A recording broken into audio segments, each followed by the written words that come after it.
I'm Bob Coleman, and we're talking Main Street and the small business lenders who help it grow. Hey, thanks to this week's sponsor, America West. June, Palm Springs, be there.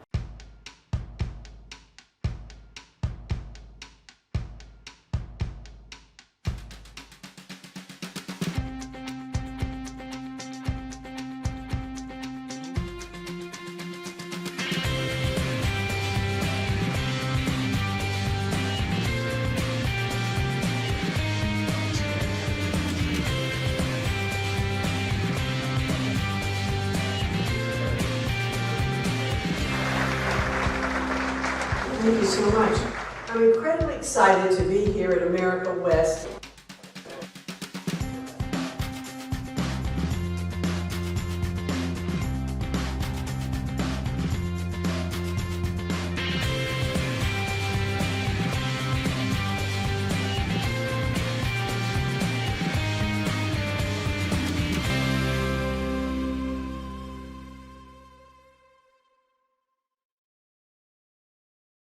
John Riosti, a reporter for American Bankers, stopped by and gave us an update about SBA's 2020 budget. Listen to the interaction. You are the expert in following what is going on with the SBA budget. That's why we have you come on. What's going on? Right now, it's still the early stages. The budget is in committee, but already there's sort of an impasse. The administration has come to the conclusion that in fiscal 2020, the 7A program will not be able to operate at zero subsidy as it has been for the past, I believe, 6 fiscal years.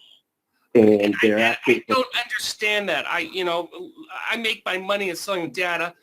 SBA loan performance is at an all-time peak performance in terms of charge-offs and delinquencies. What's causing this mess?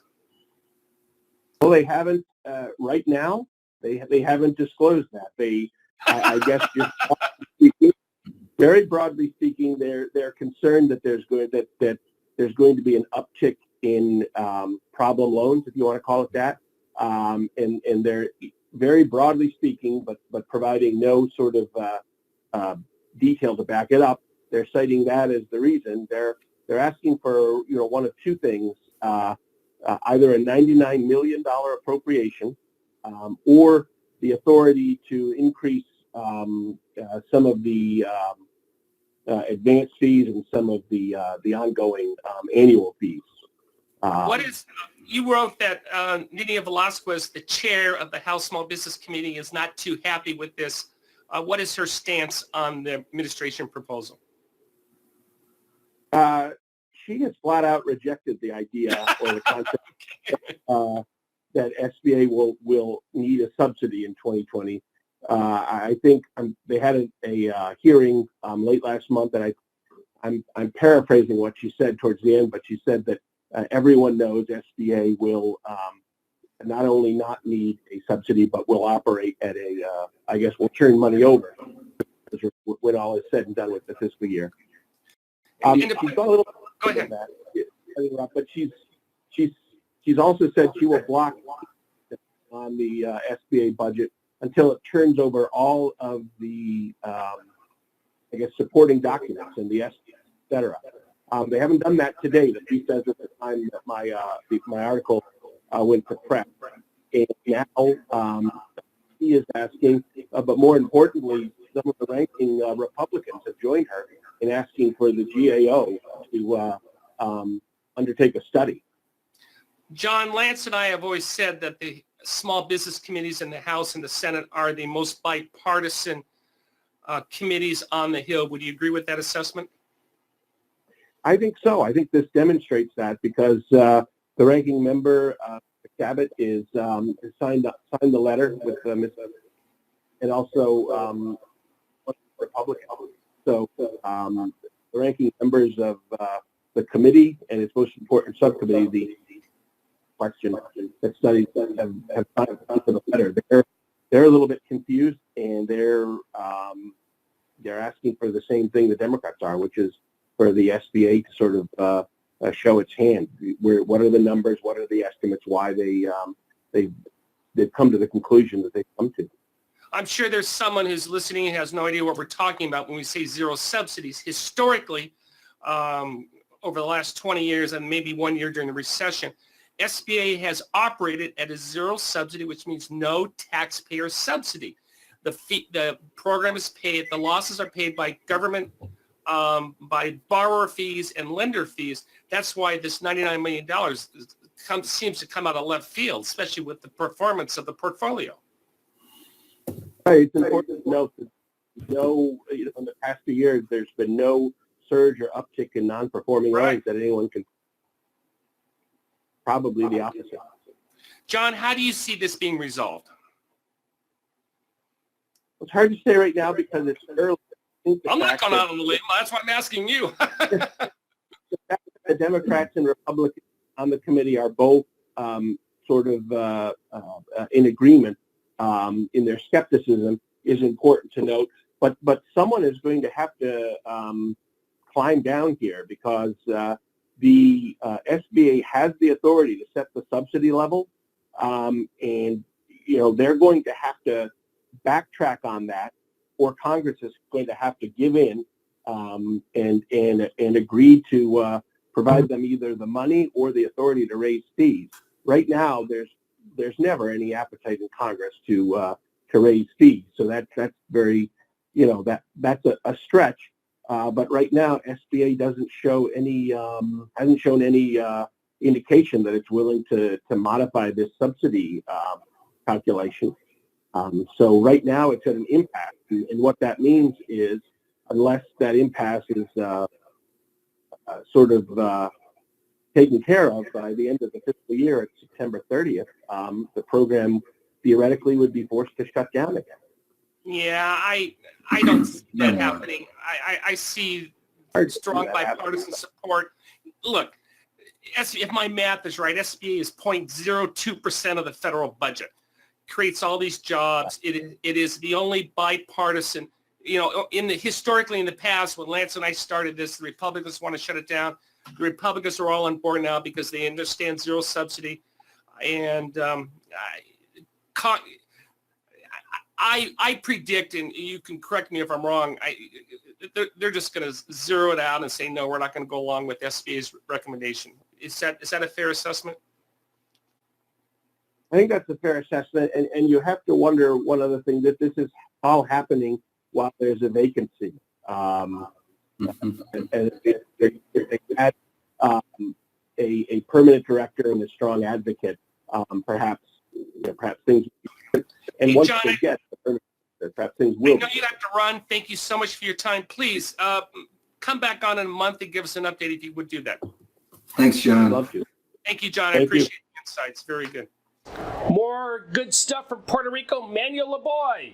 Listen to my interview with him.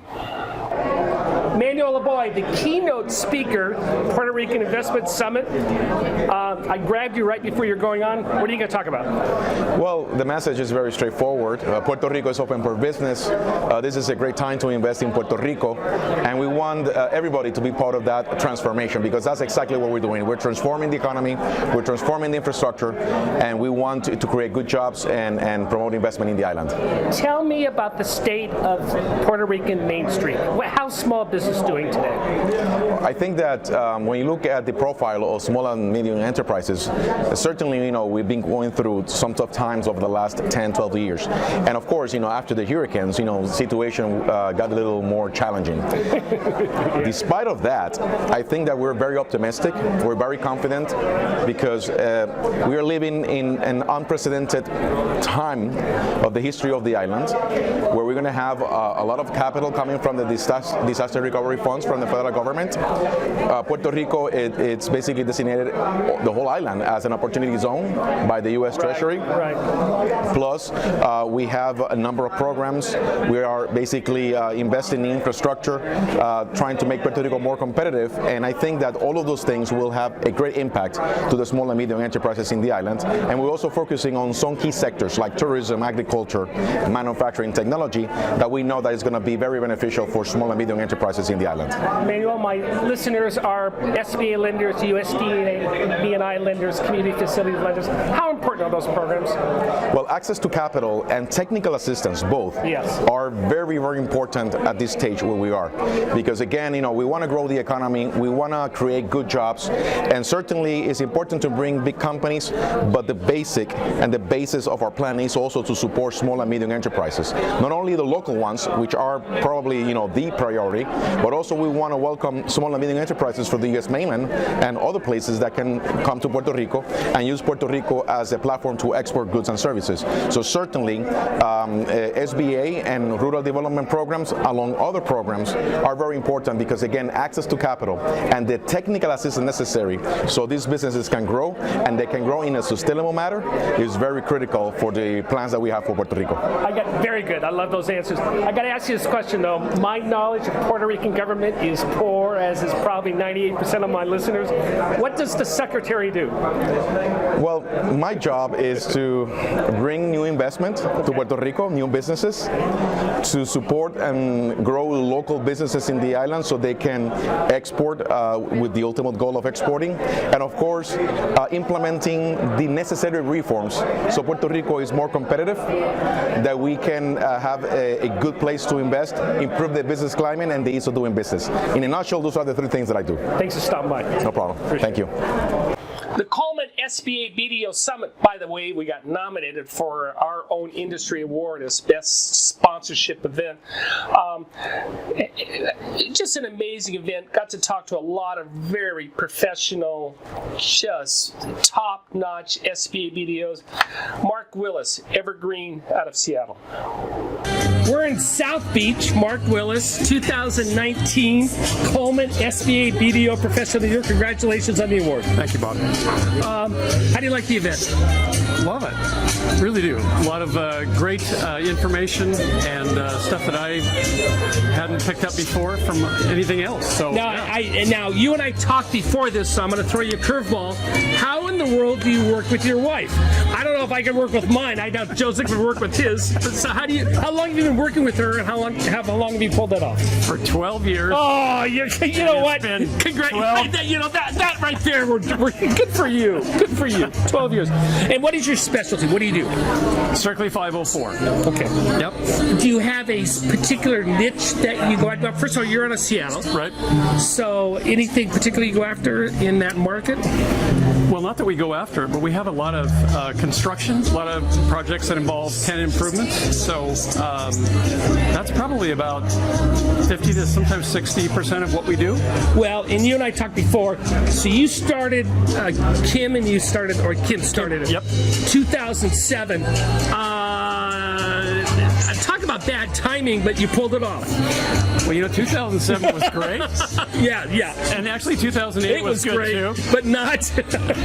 And yeah, it was, well, we were fortunate because in 2009 we were SBA's National 504 Lender of the Year, which we were very humbled by. But yeah, I mean, Kim had a goal of reaching a portfolio, say $100 million in 5 years, and we were still able to pull it off. So all credo to her. So congratulations. Thank you very much, Bob. Finally, as a plug, we're pushing our hospitality 11th annual webinar. We did a poll of the industry on what you think is happening in your footprint. Listen to Lance and I discuss this. Hey, this is sort of a teaser for our hospitality webinar in a couple of weeks. What do you think about your footprint? Do you believe in your market? Is it overheated? In other words, we're not going to do any construction. We think there's too much supply for demand. No, or we're average demand to meet supply, or we have excellent lending opportunities, or I just don't know. So I'm sort of, Lance and I try to make you think globally, and one of these things is someone comes in and wants to do a construction loan. What's your reaction? Well, look at those numbers. That's all over the board, which is consistent with our analysis. Well, and I'm not surprised at all, Bob. The state that I live in, the area that I'm broadcasting from, Walmart, Tyson, J.B. Hunt, there's plenty of opportunity here excellent lending opportunities, but you can go in other places where demand and supply are right on point, and some places where it's too hot. There's too much going on. Yeah, and I think the purpose of this question is understand what is happening in your footprint. It's all different. Sacramento's going to be different than Miami, different than Houston, and understand what's doing that. And we address that. We get these experts on who do the heat map and say, red is bad, don't lend. Green is good, lend. So we'll be talking about that. Thank you for joining us for the Coleman Report Update and for supporting America's Main Street, one entrepreneur at a time.